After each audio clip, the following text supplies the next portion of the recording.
Atos dos Apóstolos, capítulo 2, versículo 42, que diz assim, vamos lá. E perseveravam na doutrina dos apóstolos, e na comunhão, e no partir do pão, e nas orações. E em toda a alma havia temor. E muitas maravilhas e sinais se faziam pelos apóstolos. Olha agora, esse versículo aqui é o chave. E todos os que criam estavam juntos, e tinham tudo em comum. E vendiam suas propriedades e bens, e repartiam com todos, segundo cada um havia de mister ou necessidade. E, perseverando unânimes todos os dias no templo, e partindo pão em casa, comiam juntos com alegria e singeleza de coração, louvando a Deus e caindo na graça de todo o povo, e todos os dias acrescentava o Senhor à igreja aqueles que se haviam de salvar, tá? Mas olha, a ênfase aqui no versículo 44 e 45. E todos os que criam estavam juntos e tinham tudo em comum, e vendiam suas propriedades e bens e repartiam com todos, segundo cada um havia de necessidade. Opa, então peraí. Isso aqui é comunismo. Isso aqui é comunismo. Vamos ver se é comunismo mesmo.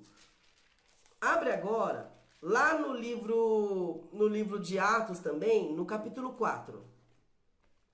Capítulo 4. Versículo 32 em diante, que diz assim: E era um coração e a alma da multidão dos que criam. E ninguém dizia que coisa alguma do que possuía era sua própria, mas todas as coisas lhes eram comuns. E os apóstolos davam com grande poder testemunho da ressurreição do Senhor Jesus. E em todos eles havia abundante graça. Não havia, pois, entre eles necessitado algum, porque todos os que possuíam herdades ou casas, vendendo-as, traziam o preço do que fora vendido e o depositavam aos pés dos apóstolos. E repartia-se a cada um segundo a necessidade que cada um tinha. Então José, chamado pelos apóstolos Barnabé, que traduzido é filho da consolação, levita, natural de Chipre, possuindo uma herdade, vendeu-a e trouxe o preço e o depositou aos pés dos apóstolos. Então aqui, os marxistas cristãos vão entender que a Bíblia está ensinando o comunismo, né? Só que o que a gente tem aqui? O que é o comunismo? Em primeiro lugar, o comunismo ele enxerga o mundo com o viés da luta entre as classes. Lembra que eu expliquei para vocês? O marxismo enxerga a luta entre as classes. Há um opressor e há um oprimido. O marxismo entende que a luta pela igualdade, contra a desigualdade, ela precisa passar pelo Estado.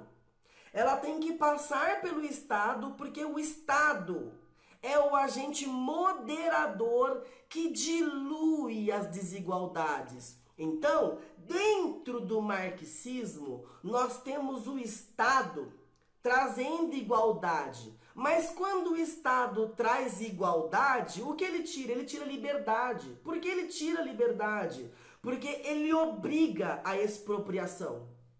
Você entende isso? Dentro do marxismo, dentro do socialismo, a propriedade privada é um crime.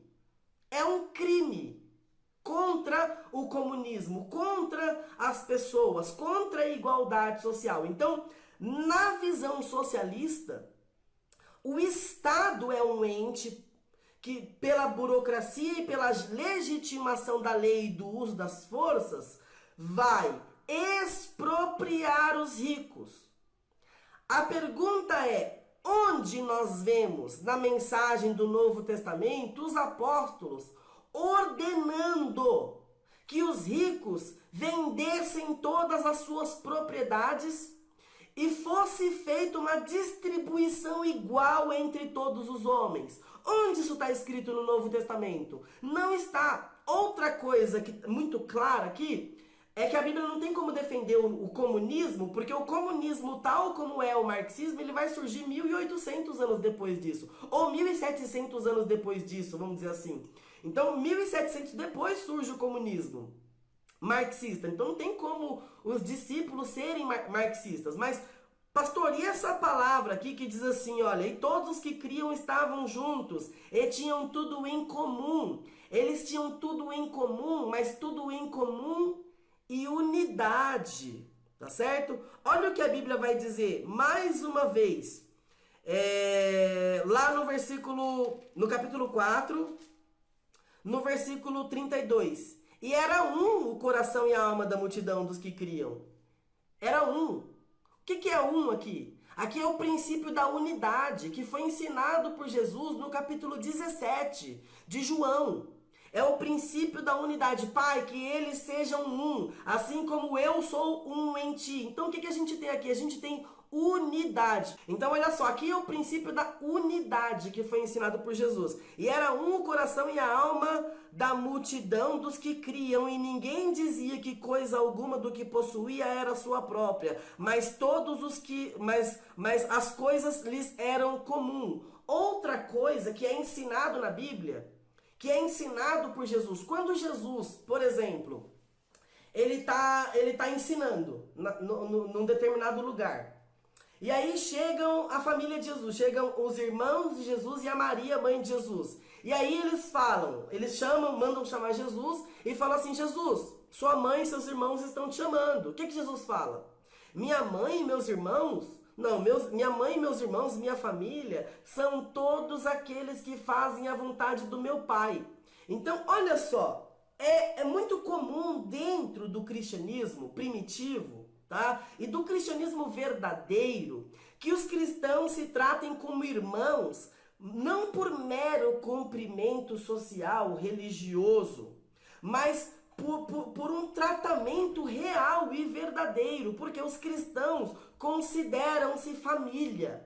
Então eles tinham tudo em comum, porque eles eram família, eles participavam da mesma família espiritual em Jesus Cristo. Então, nesse sentido, a gente não tem um princípio de comunismo, nós temos comunidade. Nós temos koinonia, que é comunhão, e nós não temos comunismo, que é o ismo, né? Que representa uma filosofia do comum, uma religião do comum, tá? Então, dentro do Novo Testamento nós temos comunidade, nós não temos o princípio de comunismo. Então, aprenda isso, grava isso para você saber lidar com cristãos que falam que a Bíblia defende o comunismo. A Bíblia não defende o comunismo.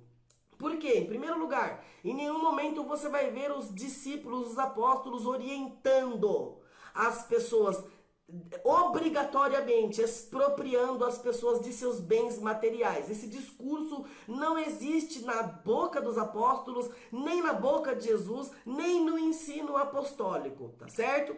E aí, continuando, segundo momento, por que a igreja primitiva não era comunista? Porque a igreja vivia em comum unidade.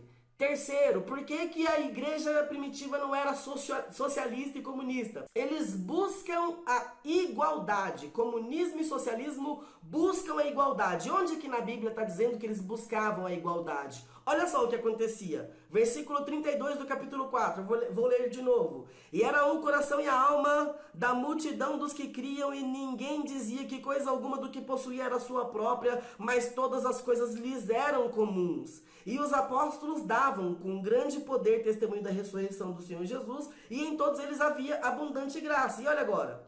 Não havia, pois, entre eles necessitado algum, porque todos os que possuíam herdades ou casas, vendendo-as, traziam o preço do que fora vendido e o depositavam aos pés dos apóstolos. Então, a doação que era realizada no Novo Testamento, na igreja primitiva, ela era puramente um ato de generosidade.